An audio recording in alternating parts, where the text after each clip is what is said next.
Welcome al podcast de Palante Nonprofits. I'm your host, Andrea Ortega, y estoy super excited to dive into the world of nonprofits. In Spanglish. En cada episodio exploraremos temas como leadership, fundraising, compliance, utilizar tecnología para el cambio y mucho más. We are changemakers y estamos aquí para inspirar, educar and empower a las comunidades hispanas en todo el mundo. Let's navigate the sector juntos. Palante Nonprofits. Bienvenidos. Welcome back to season 3 of the podcast. I'm your host, Dr. Andrea Ortega, and I'm so excited to kick off the season with an incredible guest who is at the intersection of technology, education, and social impact. Three of my favorite things, right? We're joined by Willy Orozco, an advocate, educator, and changemaker who has spent his career opening doors, for minoritized communities, women, first-generation college students, and through building sustainable education with Microsoft Philanthropies to shaping the future of educators through CSC in Miami, Willy brings a powerful perspective on what an inclusive, human-centered tech ecosystem can look like. And that's a lot of fancy words, and I can't wait to digress into what all of that means. And again, your role also in higher ed, in transforming access. I think for me, I was just at New York Tech Week. And being the only Latina in the room with a bunch of chief growth officers was so surreal. And not that it didn't feel welcoming, but it's just really important to see other people that look like you in the spaces you're in. And so really, it's for you to be working, especially I'm from Miami. I don't know if you know that, but so, it's a pot of so much diversity and being able to, be an outlet for those underrepresented professionals in tech. I'm super honored to have you here. And I want to know what that future of tech leadership looks like. So everybody grab your cafecito if you're driving to work and let's get to know who Willy Orozco is. Before we jump into the questions, do you want to say a little bit about you, Willy? Well, first of all, thank you. Muchas gracias porque fue una introducción muy, muy bonita. Gracias. Y bueno, no, aquí listo para responder y a mí me gusta mucho ayudar en lo que yo pueda y pues aquí estoy, cualquier pregunta que yo pueda responder. I love it. And Willy, are you Colombian? I totally felt that. Are you Colombian? Sí, claro, de Bogotá.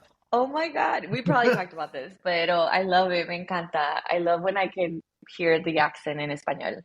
I love that. All right. So, entonces, Willy, you've worked across nonprofits, higher ed, philanthropy, and what drew for you to end up in this technology and social good? And I also looked really far into your LinkedIn. Did you ever actively code? How did you teach coding too, I think? So how does that even, how did you end up in this very niche? Because Yes. For people who followed also Palante Nonprofits, I also have a very niche background working in the tech for good intersection. So how did you end up here? What drew you to being in this very niche area? So, yes, woof. That's really interesting. It wasn't a single path. Fue una combinación de muchas cosas. Starting by when I went to FIU, I went to FIU and I studied geology basically with a minor in education. So when I graduated, I actually started teaching science. And I taught science at a charter school down in Homestead, which is a zone in an area in Miami, south of Miami, where it's highly agricultural, a lot of migrant community. And of course, it was a typical situation that you hear from teachers. I was getting money out of my own pocket to pay for materials so we could do projects in the classroom. I remember just kind of researching all the time, what can I buy at the dollar store and what's cheaper to buy this material, this other thing. I wish ChatGPT was out there back then because it would have helped me so much. But anyways, after a year, I got recruited to go to a private school. And then that role, they also asked me to teach engineering. It was at the middle school level, so it was a very low introductory engineering class. So I had to do a lot of learning on my own. An organization that helped me a lot was CSTA, the Computer Science Teacher Association. It's a national organization. So I started getting involved with them. And then fast forward a few years, I became the chair of the computer science and engineering department at that school. It's one of the most expensive schools in Miami. And I had access to the budget. And that's when something shifted inside of me, like seeing the disparity going from one place where I had to get money out of my own pocket to pay for materials to now, how can I figure out like how to spend the money because it's a lot, right? So that kind of like shifted my philosophy on education in general. And I was like, how can we use these resources to make an impact on the community, right? Um, and we started doing different projects. We actually joined a community of people who have access to 3D printers, and we 3D printed a few prosthetic hands for kids. Some of them made it to Bolivia. One of them made it to England. My students were always involved. I mean, we're in Miami. It's an international place. It's a private school, so a lot of affluent people from all over the world come and go to the school. So many of the students were from those areas, and they would get involved in the projects, and they would personally go and give their hands to the kids in those countries. So it's very fulfilling for the students. That's what I was trying to teach. We created a costume for a kid on a wheelchair through another organization that we partnered with. But I felt that like I was missing something. And then through CSTA, actually, I learned about back then the Teals Philanthropies used to have a program called Microsoft Philanthropies used to have a program called Teals. And I got involved with Teals. I got hired to actually manage the South Florida area.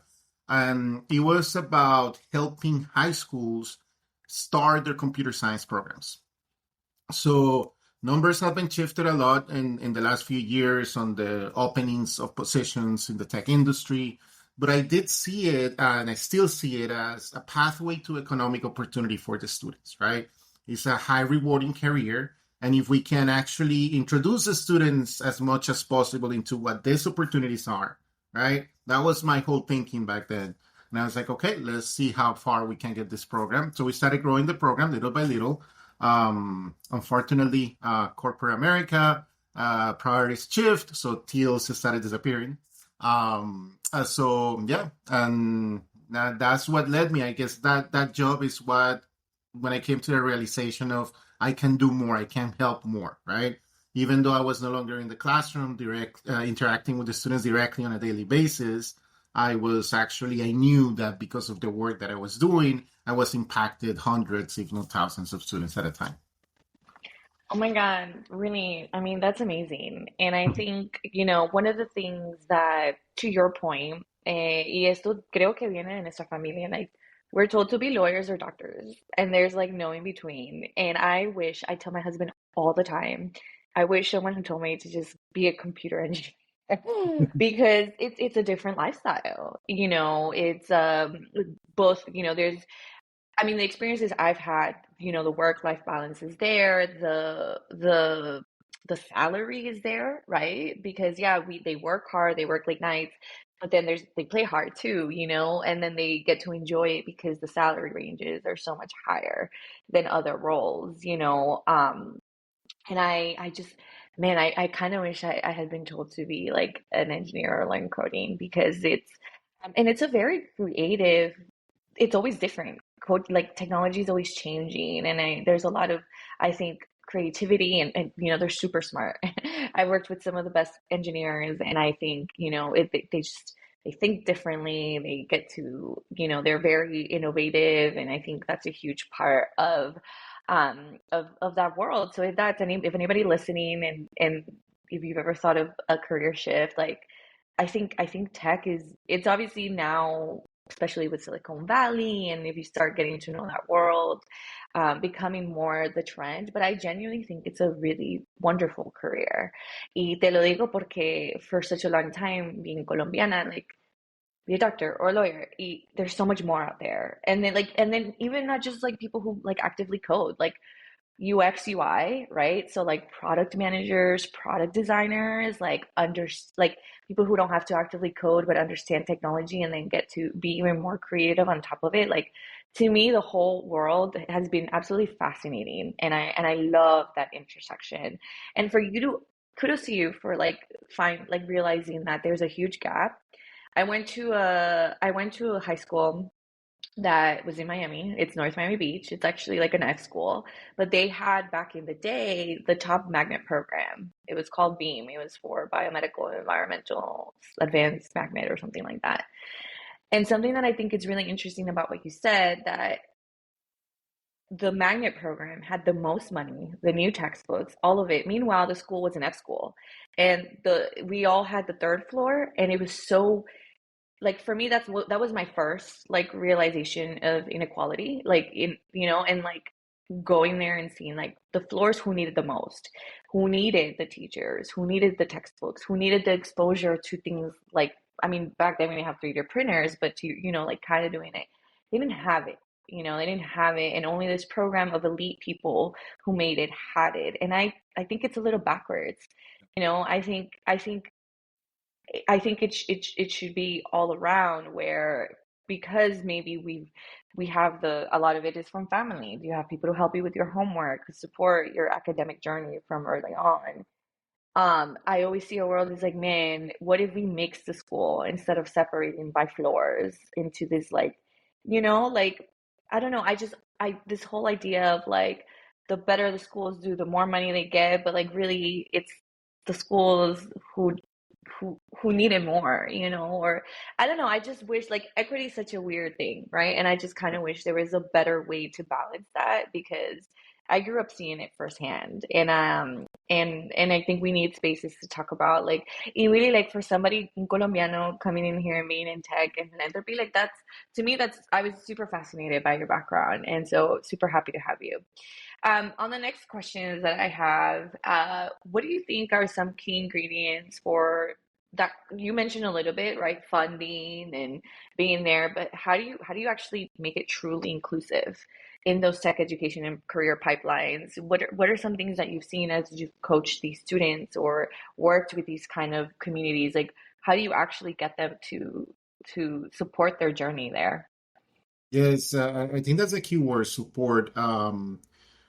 I've seen there is a lot of efforts. Like one of my favorite organizations, for example, is called Codart. I collaborate with them as much as possible, and their goal is to bring more women into the tech industry. And like the numbers right now, it's like only 30% of the professionals are women, right?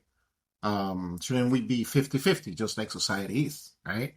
And then people, of course, some people come back and say, well, but that's because women don't like technology, or women don't have that mentality, like whatever. It's like they come up with all of these things, and it's like, well, we need to go back and look at how society has been set up, right? So the program stems even way farther back, right? It's because how we are as a society, right?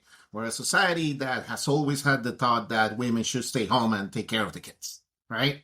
And isn't that perhaps the reason why, if you think that women are not cut to do this type of work because they don't have that mentality, that's why not what they don't like, perhaps it's not because society has brought them to believe that they cannot do it, right?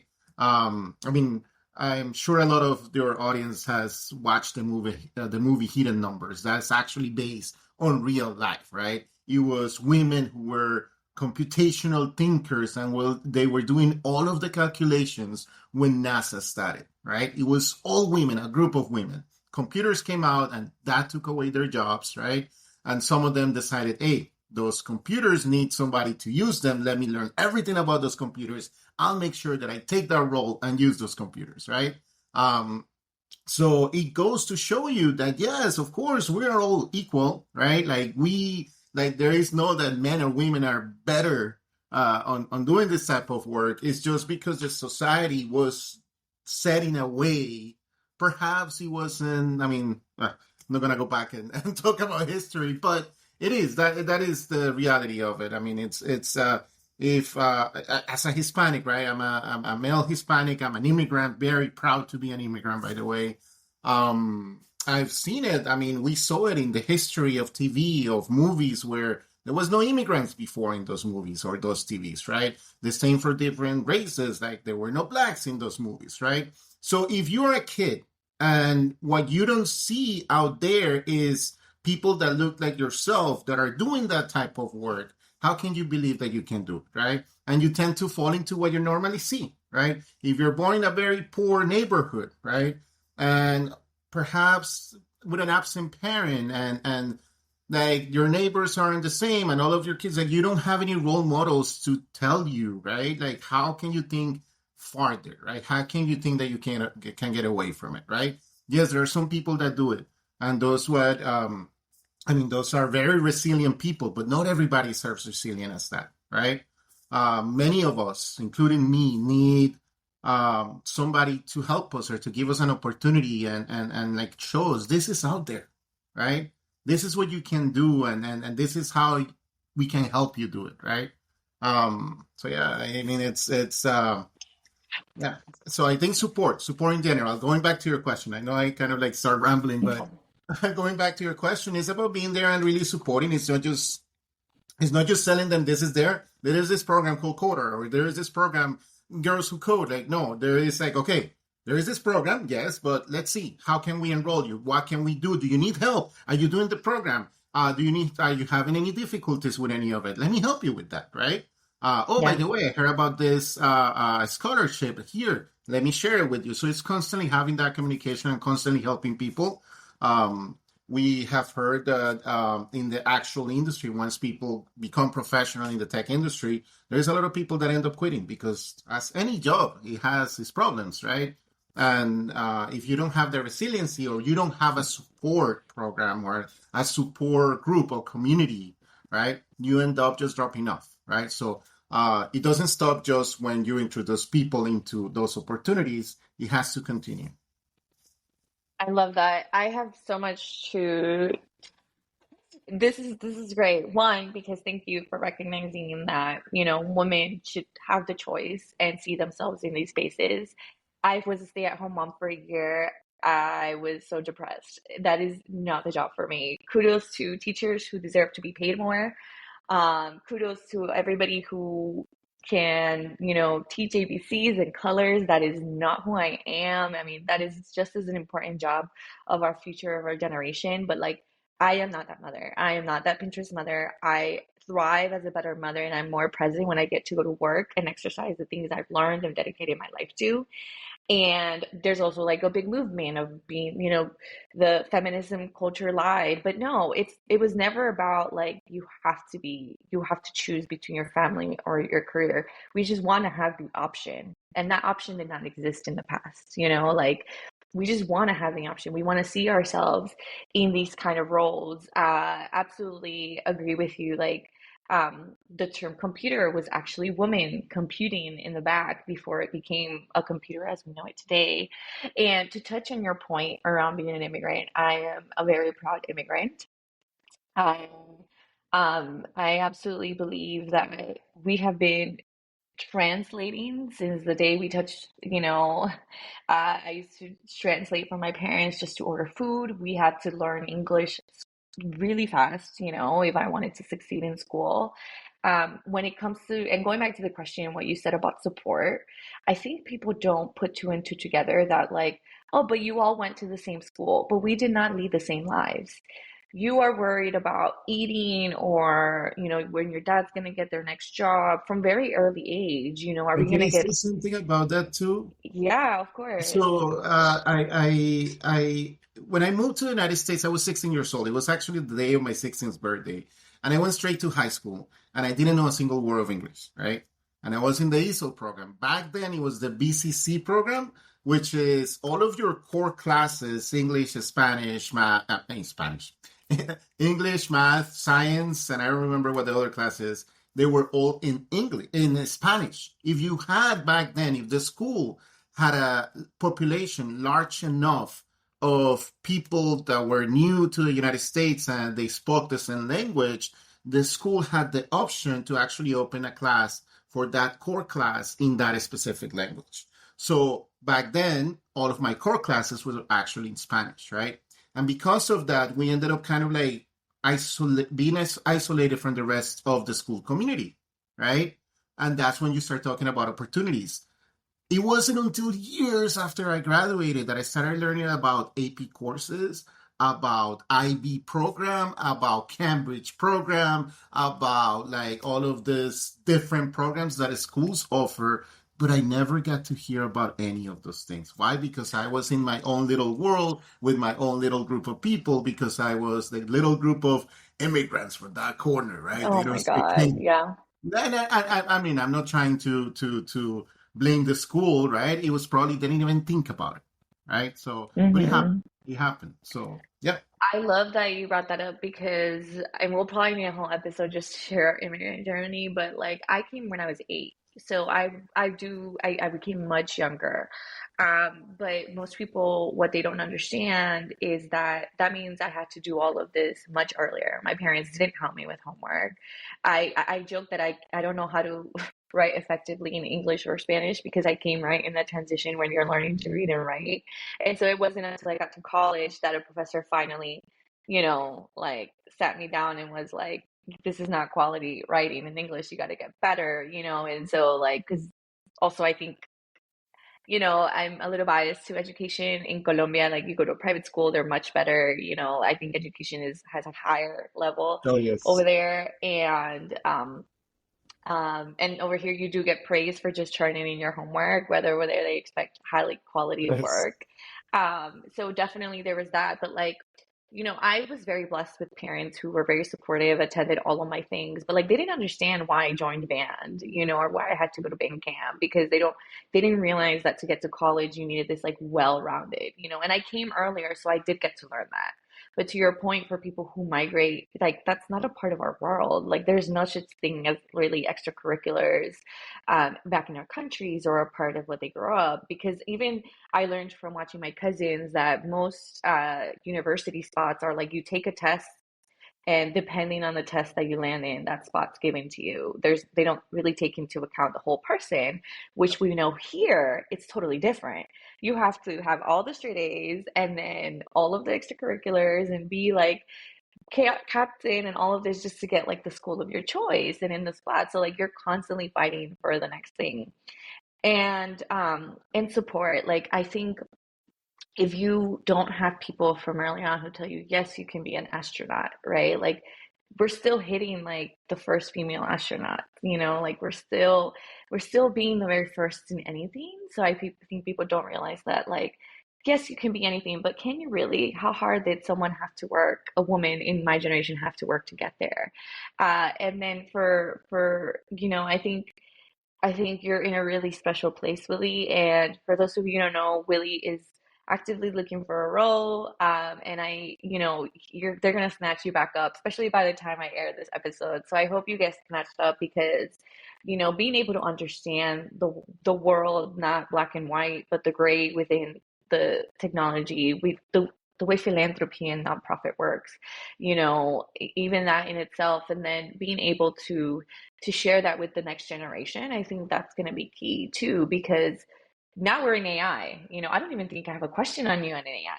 Like, like I don't even know if my parents are using ChatGPT. I don't even know, like, and then like, but our children are going to grow up doing that, using it, and it being a part of their day-to-day lives. So like, also like how do we work with immigrant communities to make sure that they're understanding that like anybody can use ChatGPT. It was made accessible, and then understanding like because even within AI, you have to learn the art of prompting, the art of ethical, and like the rules against Yes. using. It's not just like free for all. So even there's a huge disparity, also like in utilizing it. But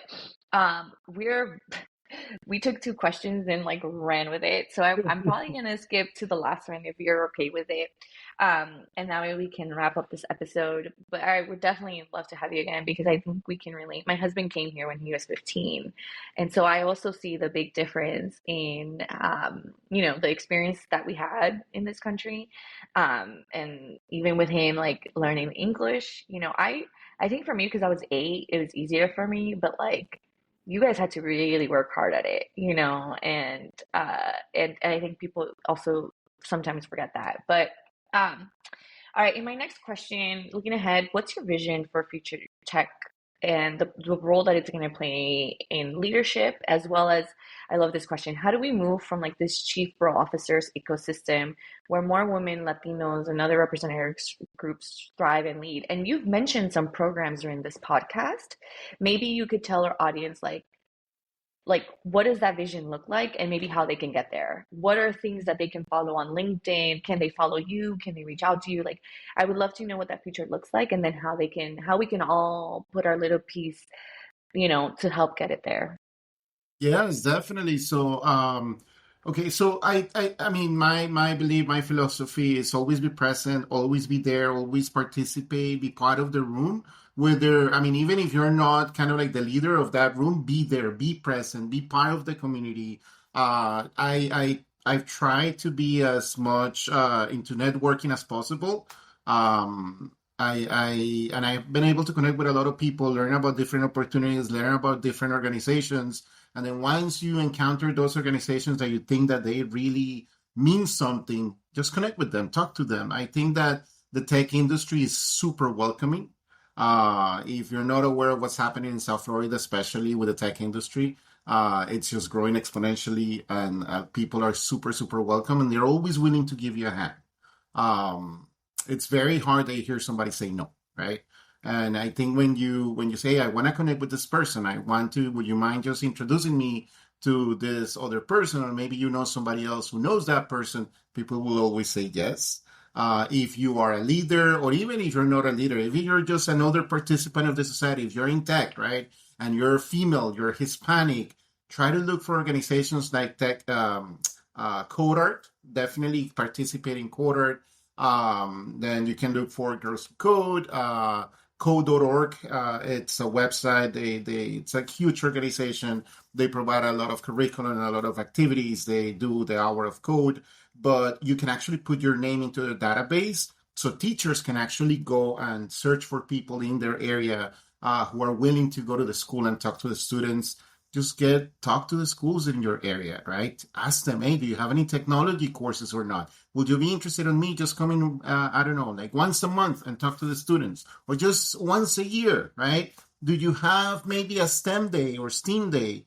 Do you have something where you celebrate technology, or maybe for Computer Science Education Week, which is the first week of December? Do you guys do anything? Would you be open to me coming in and participating, right? Just talk about your experience. How do you get to be a professional in the industry? And that goes for everyone, not just Hispanics or women, for like everyone, right? Just show kids that you're there, that you made it there. And many of our paths took a lot of turns in the meantime. And that is super valuable for the students, because a lot of the students, they don't see the models out there, right? They don't see people that look like them that are doing this type of work. And then they don't believe that they can do it. Oh, I'm bad at math, right? You have no idea how many people, professionals, engineers I have spoken to, they're like, yeah, I was bad at math too, right? But I have a support system. I had teachers, I had students that helped me. Like I spoke up and I asked for help, and I was able to go through it, right? Now I'm an engineer. I'm earning over $150,000 a year, right? Or maybe now I can actually get a nomad visa, go live in Colombia most of the year, where the cost of life is way cheaper, right? But you're still earning at the level of the United States. And you're getting to know new cultures. Spain has the same. Like, there's a bunch of countries that have nomad visas. So bring those experiences to the students and show them what can be possible. If you want to be more involved, definitely look for organizations like Code Art, and just connect with them and tell them, what do you need? Code Art has a festival every year. It's Code Art Fest. Where they celebrate all of the accomplishments of the students that have participated in the different programs. They have some prizes for different activities that they do, and a lot of people come in, and those could be it, right? If you have kids, go to the school with your kids. where your kids are and ask them, what opportunities are you giving to your kids to learn about technology?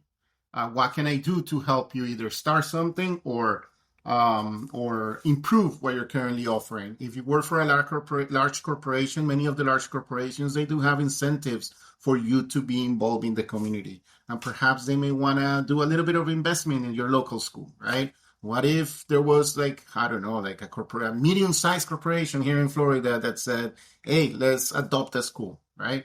How many kids can you impact just because you were there and you knew the school, you knew the corporation, and you just reached out to HR and said, hey, is there any programs that we can do for my kid's school? And you never know. There's a lot of people, especially when corporations that start getting larger, you probably don't know everything that the corporation is willing to do for social impact. So just ask, be involved. Oh my God, I love that. And now I have like so many ideas running to my head, and I'm like about to email my principal and be like, I want to be more involved.